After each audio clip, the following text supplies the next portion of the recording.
Actually, ikaw ba ko? So, hashtag sacrifice. So for me, sacrifice is about doing something asa good ang maayog asang dili. And also, it is something kung unsa good ang better nga buhaton or asa jud ang better sa duha. So it's about sacrifice.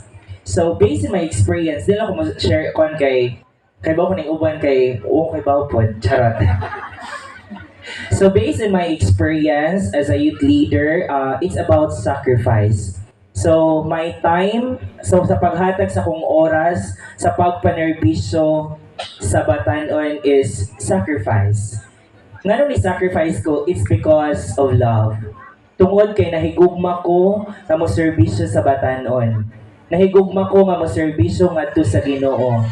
And also, sacrifice is about, as Kuya Dar said, it's about fulfillment. So while I'm doing sacrifice, na feel sa akong kagalingon nga na fulfilled sa ako kung unsa gid ang na fulfilled sa akong kagalingon ang murag need bitaw siya. For example nga, na activity which is a big event in the diocese of Talibon. And I also have other event nga aside sa PYM. So you need to decide kung unsa gid ang imong i-sacrifice sa duha.